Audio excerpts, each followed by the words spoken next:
With Robinhood, not only can you trade individual stocks and ETFs, you can also seamlessly buy and sell crypto at low costs. Trade all in one place. Get started now on Robinhood. Trading crypto involves significant risk. Crypto trading is offered through an account with Robinhood Crypto LLC. Robinhood Crypto is licensed to engage in virtual currency business activity by the New York State Department of Financial Services. Crypto held through Robinhood Crypto is not FDIC insured or SIPC protected. Investing involves risk, including loss of principal. Securities trading is offered through an account with Robinhood Financial LLC, member SIPC, a registered broker-dealer. Shop the Sherwin-Williams Super Sale and get 40% off paints and stains September 19th through the 24th. With prices starting at $29.39, it's the perfect time to transform your space with color. Whether you're looking to revamp your interior or exterior, we have you covered with bold hues, soothing neutrals, and everything in between. Visit your neighborhood Sherwin-Williams store or shop the sale online. Delivery available on qualifying orders. Click the banner to learn more. Retail sales only. Some exclusions apply. See store for details. Calaroga Shark Media.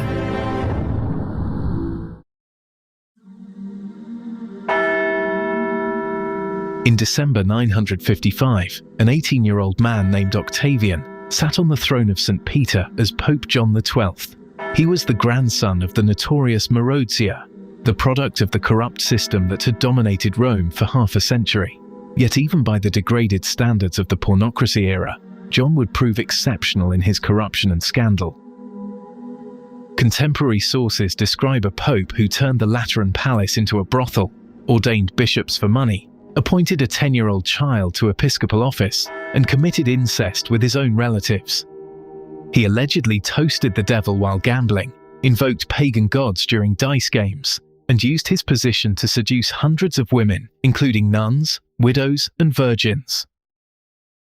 When the Holy Roman Emperor Otto I arrived in Rome to investigate these scandals, he convened a church council that formally deposed John for sacrilege, simony, perjury, murder, adultery, and incest. The charges read like a catalogue of every possible violation of Christian morality and papal dignity. Yet John XII was not merely a corrupt individual. He was the logical culmination of a system that had transformed the papacy from spiritual leadership into hereditary political property. His reign would finally provoke the external intervention that would end the pornocracy and restore some measure of dignity to the papal office. Today, we examine the most scandalous pope in history and the dramatic confrontation that would finally break the cycle of corruption that had plagued the papacy for 60 years. This is White Smoke, Episode 31, The Iron Pope. Octavian's path to the papal throne had been carefully orchestrated by his father, Alberic II, who had ruled Rome as its secular prince for more than 20 years. When Alberic lay dying in 954, he had extracted promises from the Roman nobility and clergy that his son would be elected pope upon the next vacancy, reuniting spiritual and temporal authority in a single person from his family. This arrangement represented the culmination of the Theophylact family's long-term strategy to control papal authority. Where earlier generations had exercised influence through sexual relationships and political manipulation, Alberic had created a system where his own biological heir would directly inherit both the papal throne and secular control of Rome. The death of Pope Agapetus II in November 955 provided the opportunity to implement this plan. Despite Octavian's youth and complete lack of religious training or inclination, the promises extracted by his dying father ensured his election as Pope John XII on December 16th. The spiritual leadership of Western Christianity had become quite literally a family inheritance. John XII's election represented the complete triumph of the hereditary principle over any consideration of spiritual qualification, observes Dr. Ferdinand Gregorovius, the great historian of medieval Rome. The papal office had been reduced to the level of any other noble title, passed from father to son without regard for the recipient's fitness for religious leadership.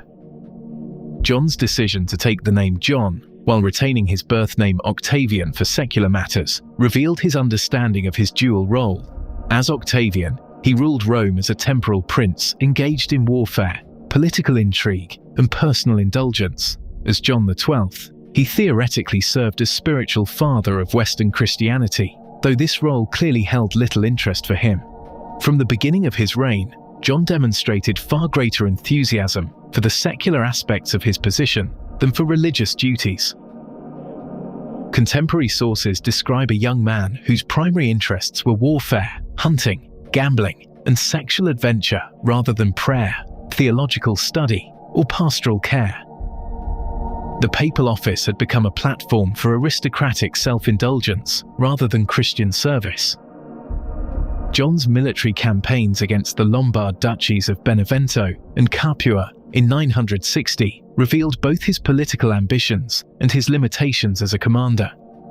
Leading an army drawn from his family territories of Tusculum and Spoleto, John initially achieved some success through the intimidation value of papal participation in warfare.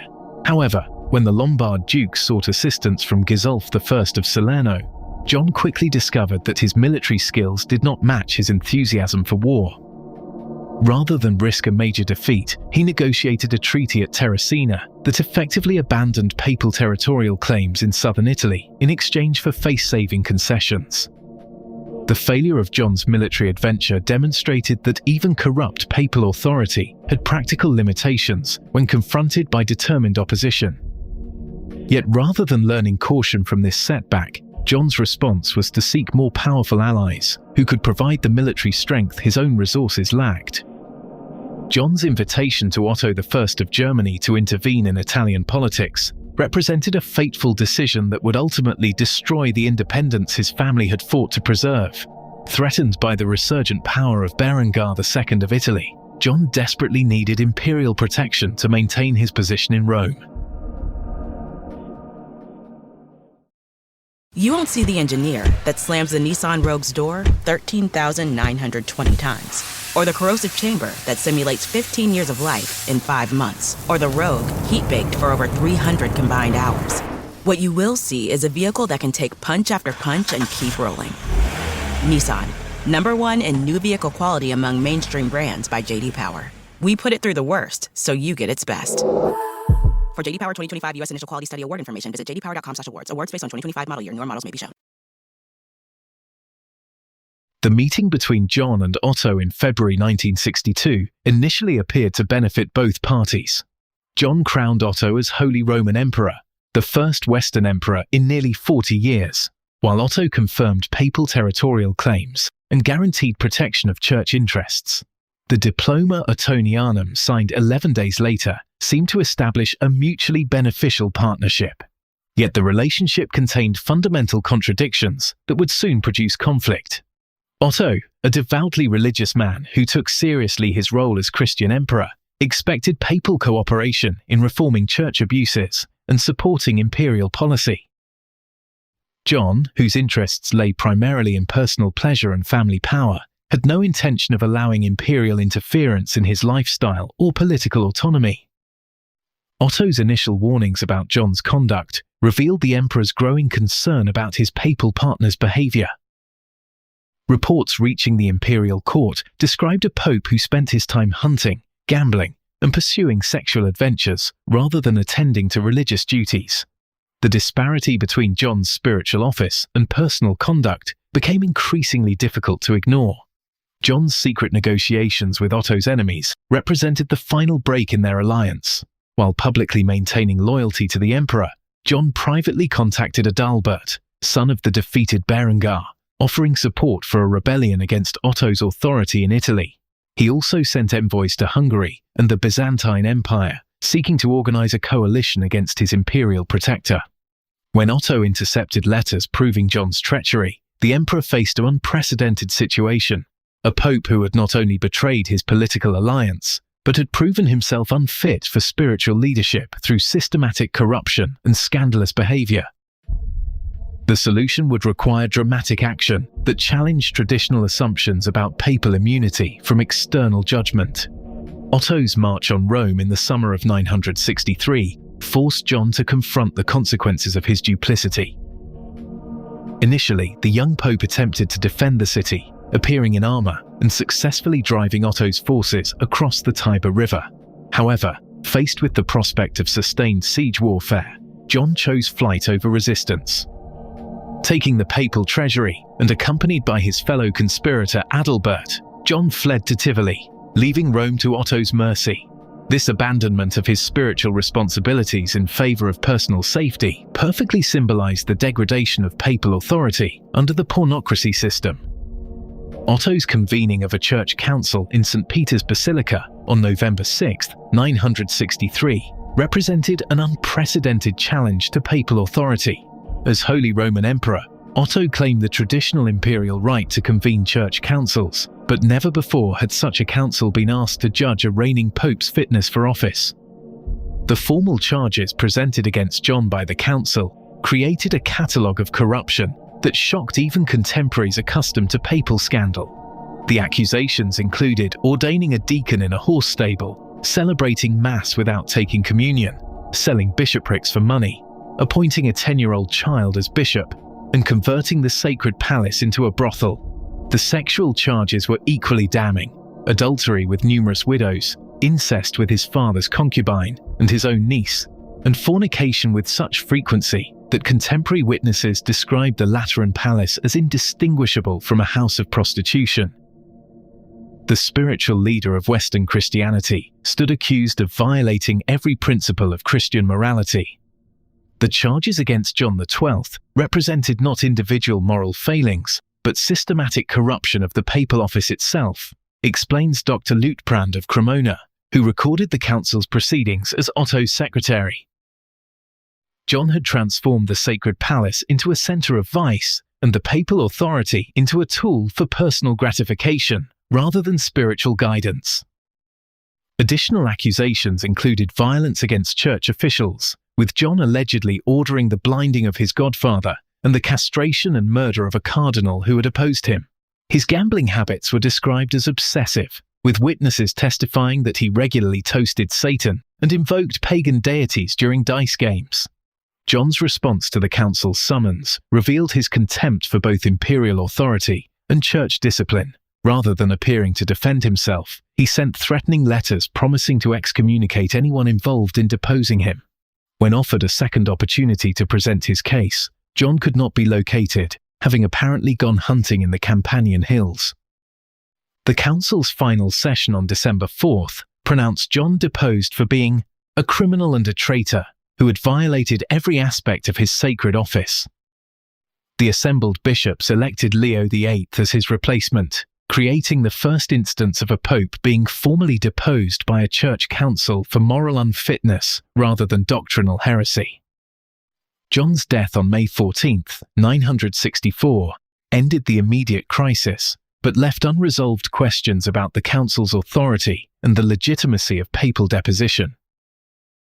According to Liutprand, John died while engaged in an adulterous affair, either from a stroke or at the hands of an outraged husband who discovered the Pope with his wife. This ignominious end perfectly symbolized John's entire reign, a life devoted to personal pleasure, terminated by the very vices that had defined his papacy. The Pope, who had inherited the most powerful spiritual office in Western Christianity, died as he had lived, pursuing sexual gratification without regard for moral consequences or institutional dignity. John XII's legacy extended far beyond his personal scandals to the constitutional precedent his deposition established. The principle that papal moral unfitness could justify external intervention would be invoked repeatedly in subsequent centuries, fundamentally altering the relationship between papal authority and imperial power. More immediately, John's reign demonstrated the complete bankruptcy of the hereditary system that had controlled the papacy since 904. The reduction of papal authority to family property had produced a pope so manifestly unfit that even the corrupt standards of the Pornocracy era could no longer sustain his position. Otto's intervention, though successful in removing John, created new problems by establishing imperial control over papal elections and church governance. The independence that earlier popes had fought to preserve was sacrificed to end corruption, creating dependencies that would generate conflicts for generations. Yet John's deposition also marked the beginning of the end for the Pornocracy system. The external intervention that his scandals provoked would gradually weaken the control of Roman aristocratic families over papal authority. creating opportunities for genuine church reform that had been impossible under the hereditary system. The Iron Pope's reign thus represents both the nadir of papal corruption and the catalyst for its eventual reform. His systematic violation of every principle of Christian leadership finally provoked the intervention necessary to break the cycle of hereditary control that had degraded papal authority for 60 years. John XII remains unique in papal history as the only pope formally deposed by a church council for moral unfitness, a distinction that reflects both his exceptional corruption and the extraordinary circumstances that made his removal possible. His story serves as a permanent reminder of how completely spiritual authority can be corrupted when subordinated to temporal ambitions and personal vice. The transformation of the papal office from its original purpose as Christian spiritual leadership into a hereditary aristocratic title reached its logical conclusion in John's reign, producing a pope whose interests and behavior were indistinguishable from those of any other corrupt nobleman of his era. White Smoke is a production of Calaroga Shark Media, portions of which were made with the help of AI narration, but still written and produced by real podcasters, Mark Francis and John McDermott.